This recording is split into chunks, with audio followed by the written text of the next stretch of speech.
Magandang gabi sa inyong lahat mga kapatid. Tayo po ngayon ay nasa ikalimang araw na ng ating mga simbang gabi. Ang atin pong pamagat, ibang diskarte ng Diyos. Simula na po tayo sa ngalan ng Ama, ng Anak at ng Espiritu Santo. Amen. Mga kapatid, buksan natin ang ating mga puso't diwa sa pakikinig ng mabuting balita ng Panginoon ayon kay San Lucas. Papuri sa iyo, Panginoon. Noong panahong iyon, ang Anghel Gabriel ay sinugo ng Diyos sa Nazaret, Galilea, sa isang dalaga na ang pangalay Maria. Siya ay nakatakdang ikasal kay Jose, isang lalaki, buhat sa lipi ni Haring David. Paglapit ng anghel sa kinaroroonan ng dalaga, binati niya ito, "Matuwa ka. Ikaw ay kalugod-lugod sa Diyos," wika niya. "Sumasa iyo ang Panginoon." Nagulumihanan si Maria sa gayong pangungusap at inisip niyang mabuti kung ano ang kahulugan niyon. Kaya't sinabi sa kanya ng anghel, "Huwag kang matakot, Maria, sapagkat kinalulugdan ka ng Diyos. Makinig ka. Ikaw ay maglilihi at manganganak ng isang lalaki, at siya ay tatawagin mong Jesus. Magiging dakila siya, at tatawaging Anak ng Kataas-taasan. Ibibigay sa kanya ng Panginoong Diyos ang trono ng kanyang amang si David. Maghahari siya sa angkan ni Jacob magpakailanman, at ang kanyang paghahari ay walang hanggan." "Paano mangyayari ito, gayong ako'y dalaga?" tanong ni Maria. Sumagot ang anghel, "Bababa sa iyo ang Espiritu Santo at lililiman ka ng kapangyarihan ng Kataas-taasan. Kaya't banal ang ipanganganak mo at tatawaging Anak ng Diyos. Natatandaan mo ang iyong kamag-anak ni si Elizabeth? Alam ng lahat na siya'y baog. Ngunit naglihi siya sa kabila ng kanyang katandaan. At ngayon, ika-6 na buwan na ang kanyang pagdadalang tao, sapagkat walang hindi makapangyayari sa Diyos." Sumagot si Maria, "Ako'y alipin ng Panginoon. Mangyari sa akin ang iyong sinabi." At nilisan siya ng anghel. Mga kapatid, ang mabuting balita ng ating Panginoon. Pinupuri ka namin, Panginoong Jesucristo. Magandang gabi po sa inyong lahat, mga kapatid. Tayo po ngayon ay dadako na sa pagbabahagi ngayong ikalimang araw na ng ating mga simbang gabi. Kahapon ang tema po natin ay ang tungkol sa paglingap sa walang buhay. At ngayon ay ang pagpapahayag ng kaligtasan.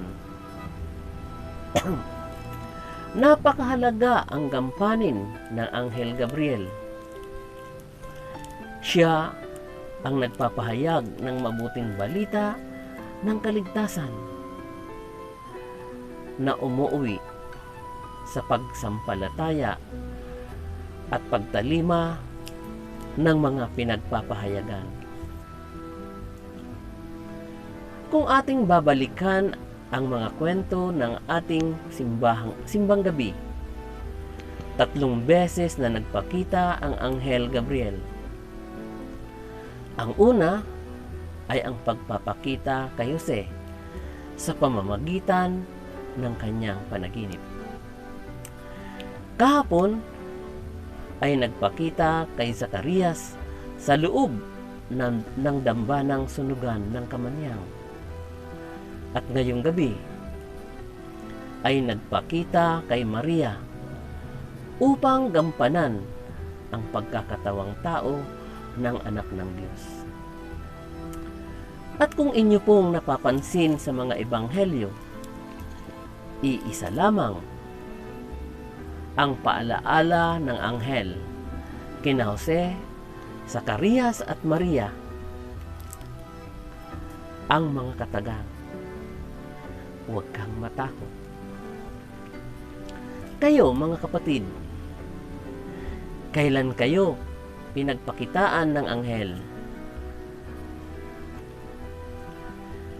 Natatandaan niyo pa ba ang kwento ko sa inyo noong nakaraang taon? Kung saan nagmula ang anghel?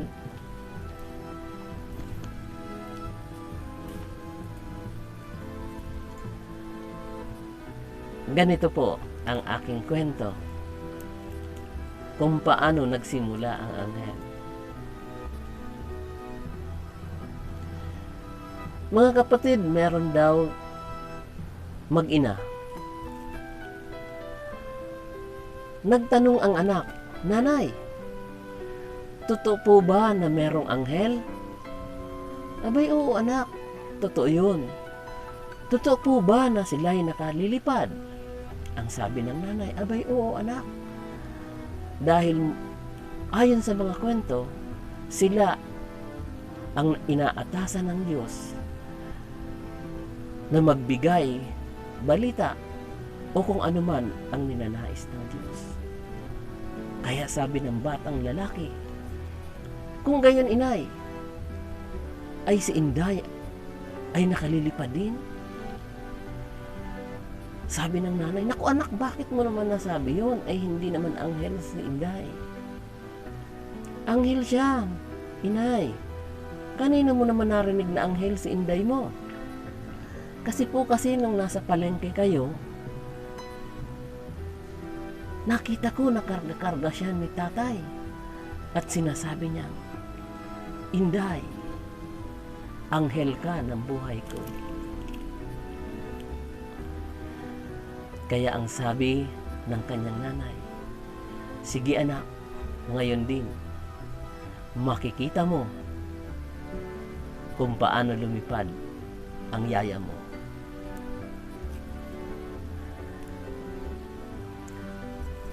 Mga kapatid, sabi ng anghel, huwag kang matakot.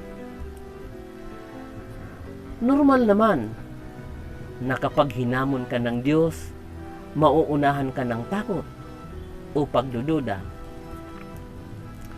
O kung minsan pa nga, ay may mga pagtutol pa.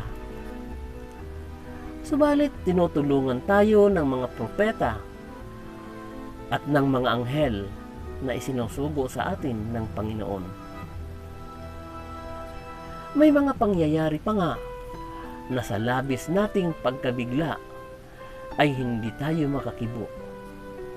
Hindi rin tayo agad makapagdesisyon kung tatanggi o sasang-ayon. Ngunit ang walang kagatol-gatol na sagot na oo ni Maria ay pag-ako ng responsibilidad at tiwala mula sa Diyos upang gampanan ang papel ng pagiging ina ng mananubos ng buong katapatan. Ang kanyang oo sa simula ay madaragdagan pa at masusundan ng marami pang oo sa pagdaloy ng panahon. Hindi matatawaran ang pagtatalaga at lalong hindi matatanggihan ni Maria ang kanyang commitment kay Jesus.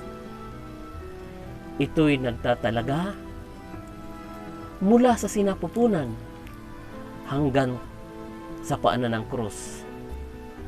at hanggang sa libingan ni Jesus. May paanyaya rin sa atin ng Diyos ang pagiging katiwala niya na may gampanin katulad ni Maria na may bahagi sa gawaing pagliligtas ng Diyos. Ang ganitong uri ng pagtatalaga kay Maria ay napakahalagang aral para sa ating pinagkakatiwalaan at binibigyan ng halaga ng Diyos. Ang pagiging katiwala ay hindi one-time deal lamang. Ito ay likas sa ating lahat na mga pinagpapala at patuloy na binibiyayaan ng Panginoon. Kaya marapat lamang na ito'y maging bahagi ng ating buhay araw-araw. Ang biyayang tinatanggap ni Maria ay hindi lamang para sa kanya. Ito'y para sa sangkatauhan. Bilang ina, buong tiwala sa Diyos na ibinahagi ni Maria ang biyaya ng anak ng Diyos sa lahat upang mapanibago at mapabanal rin ang kanilang pangkaraniwang buhay. Gayon din sana ang maging gawain ng bawat isa sa atin. Ang mga biyayang tinatanggap at patuloy na tinatamasa natin ay maibahagi rin natin sa ating kapwa. Sa pamamagitan ng pagdalaw ng anghel kay Maria ay nabago ang kanyang pangkaraniwang at payak na buhay. Ang kanyang oo ay nagpapanibago rin sa buhay ng sangkatauhan. Hindi lamang sa buhay ng anak ng Diyos ang kanyang tinanggap at inako, kundi pati na rin ang kapakanan ng kaligtasan, ang kagandahang buhay ng buong sangkatauhan. Ganito ang kamalayan at gawain ng isang mabuting katiwala. Ang kanyang iniisip at pinagkakabalahan ay ang kahalagahan ng pangkalahatang kabutihan. Bakit kailangang pahalagahan ang buhay? Sapagkat ito ang buhay na mula sa Diyos. Buhay na pinagmamalasakitan ng Diyos. At buhay na ninanais ng Diyos na makaisa niya sa kanyang kaharian. Matutunawa tayo sa halimbawa ni Maria na walang alinlangang sumagot ng pagsang-ayon para sa dakilang biyaya ng kaligtasan. Mga kapatid, kung hahayaan lamang natin ang mabuting balita at yan ay si Jesus, ay maghahari sa bawat isa, lalo't higit sa bawat pamilya. Marahil ay wala ng buhay at pamilyang mawawasak. Bagkus ay pagpapatawad at pagmamahal ang maghahari sa ating buhay. Yan ay kung bubuksan natin ang ating mga puso, ang ating isipan, at hahayaang ang mabuting balita na si Jesus ang makapasok sa ating buong katauhan. At nawa, ang bawat pagtawag sa atin ng Diyos ay positibo rin tayo sa pagsagot ng ako'y alipin ng Panginoon. maganap nawa sa akin ayon sa iyong wika. Amen. Marami pong salamat mga kapatid. Iyan po ang aking pagbabahagi para sa gabing ito. Maraming salamat pong muli at nawa ay manatili kayo at magtiwala sa pagdating ng ating manunubos. Pagpalain nawa kayo ng Panginoong Diyos sa lahat ng inyong mabubuting gawa. Amen.